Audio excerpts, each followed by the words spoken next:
just going to Do you want to tell them about how this interview came about? Where you wrangled me at which forum? Do you remember? It was the social media summit. Social media summit. Yes. And Tamisha came up and just started a conversation and said, "Will you do this podcast?" And then the rest is history. This is not even how it started, no.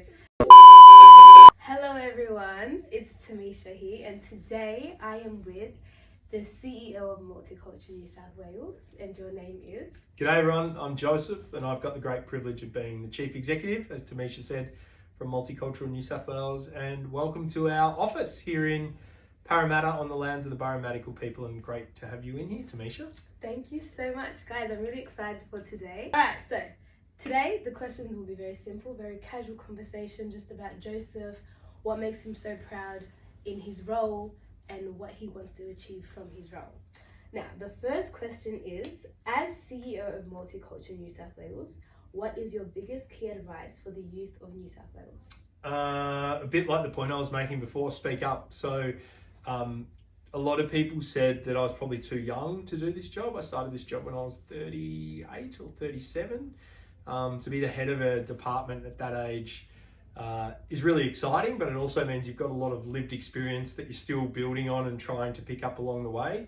My message to you would be the same message that I would give to anyone that was sort of coming through, which is have a go, have a crack at things. I think understand that the way people, particularly today, communicate is different from the generation before and the generation before that, and that the different generations, the way they communicate with each other isn't good or bad, it's just different.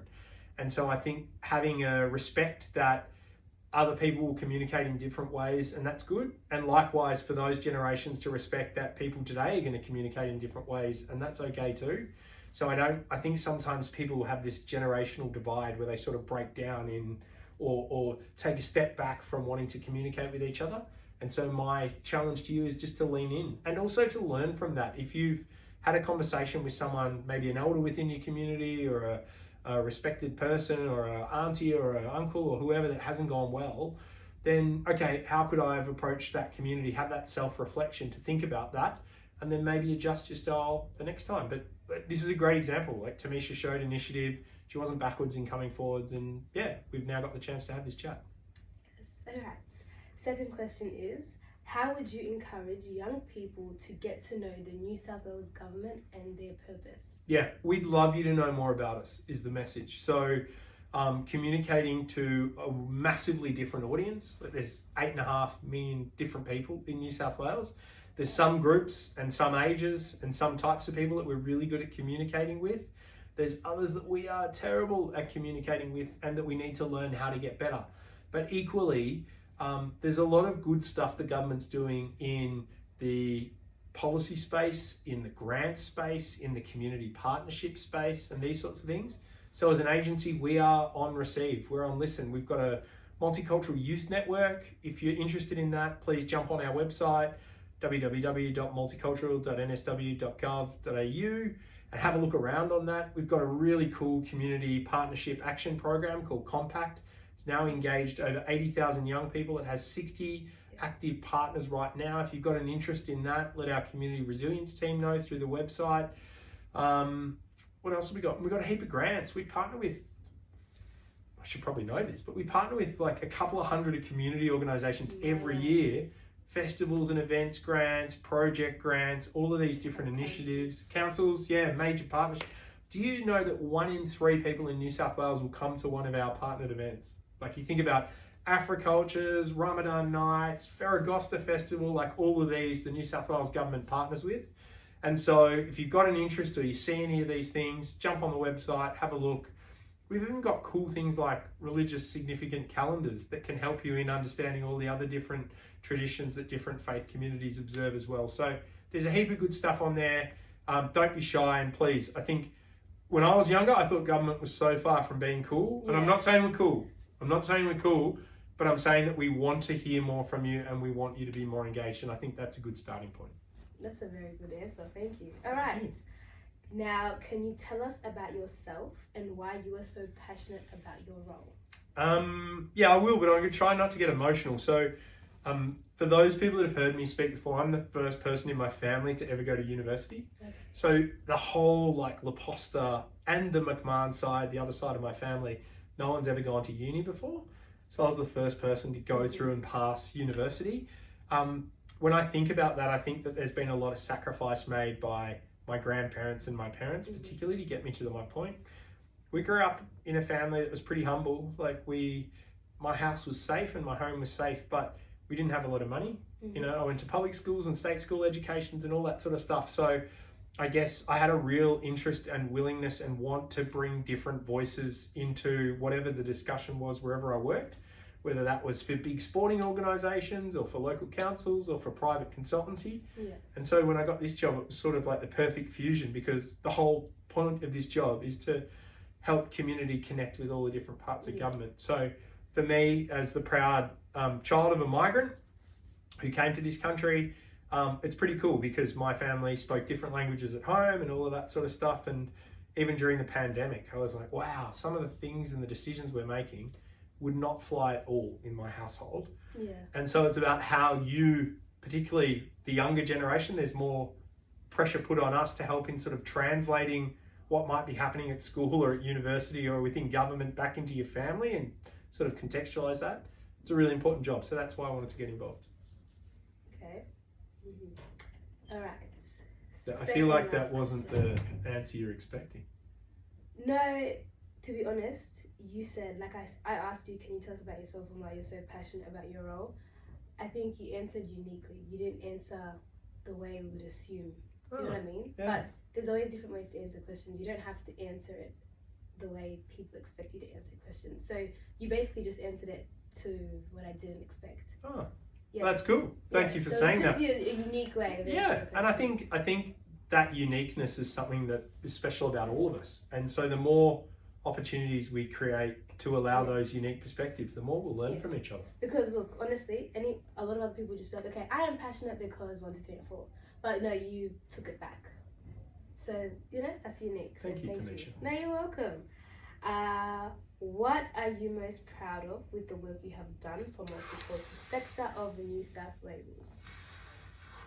Oh, can I give you 2 examples? Can I give you like a generic example? Go and then ahead. can I show you something really cool? Can I show you something Yeah. cool? Don't move. Alright. I'm not editing this out, by the way. No, don't. No way. So I'm incredibly proud of this. And this was given to me by one of the leaders in the Samoan community. Oh. So it's actually our Samoan chief necklace. Why I was given this is because we supported a group of about 15 to 20 Samoan women who wanted to become qualified interpreters to then help support the community, particularly the younger people in their community that were experiencing challenges with government services, whether they be law enforcement and the police, or access to justice, or access to some of the health and the support systems.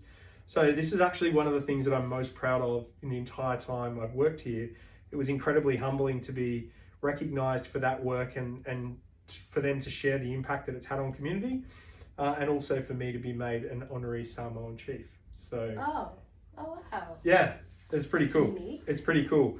I think the other thing that's pretty cool about my job and that I'm really proud of is that when there's good things that happen, the government listens to us, and when there's really difficult things like, say, the Wakeley issue that happened last year, where there were the big riots in and around Wakeley after the bishop got stabbed in the church, Oh, yes. we worked really closely with the Premier and the Minister and the Police Commissioner and all those people to help maintain and restore community relations. And so sometimes in the toughest times, it's when we're needed the most, and because of the people that have worked here for a long period of time, there's a lot of trust between our government, our agency and community. Yeah. And you know I'm what? proud of that. That's really nice. But I just wanted to add on that a lot of people may make it seem as though the Australian government or the New South Wales community is not actually connected and is not actually well put together. But honestly speaking, if we compare our government to other governments in Australia and other communities, I feel as though New South Wales has actually done a pretty good job. I feel as though we have a lot of community events. We have a lot of events and things that go on just to bring different people together. So I really Yeah. I'd say that's a good one. Yeah, and look, we can always get better, but I also think we're not as bad as what people say we are. Yeah, and that's I'm so proud you said. I'm so glad you said that too, because we are like, sure, are we perfect in Australia? No. No, but we're not as bad as what the media makes it seem. No, we should be really proud of our country. Yeah. We should want to keep making our country even better every day. If we start hating on each other, or we start dropping our heads, or we start allowing negative emotions to override how we're going to judge people or treat people, then we're going to go backwards. But if we do exactly what you just said then, which is like remind ourselves, hey, right now, if I was living in Italy or Zimbabwe or wherever, my life would not be as good. Like, it just would not be as good as it is now, where I'm exposed to so many different people, so many different things. Sure, is our government's perfect? No. But do we trust they're going to largely do the right thing? Yes. That's not always the case. I mean, if you look at the Italian government historically, there was a lot of corruption, a lot of problems. Yeah. And that's a lot of governments around the world. Their police forces and their armies are the same. Whereas here, we're really lucky to have, I think, a police force that cares incredibly and is there to mirror and support its community as well. Yes. Okay. Well, the last final question is, big one. What do you hope and wish for the future of multicultural New South Wales, as well as the youth? Yeah, well, I think that's one and the same. I think the future of multicultural New South Wales is our young people getting more involved. Yeah. We want to give you a platform to be able to share your unique lived experiences. We want you to help start embedding yourself in the community organisations and the grassroots organisations that are making a difference, and we want you to lead them sooner rather than later. We want you to step up. We want you to not have to wait until you're 65 or 70 to be the leader of your community. Yeah, we want you to help through your actions in building new friendships, new relationships, extending yourself, and really caring about the world you live in. And that's why our programs, I'm so proud of things like Compact, because the people that go through those programs are more likely to become a leader within their community. Compact is... Yeah, they're more likely to extend themselves to different faith groups or networks that I think actually for me, now, because the work I did with the Migration Centre, that was through Compact as well. And honestly, if it wasn't for Compact, I don't even think I would have been able to think of more things for myself.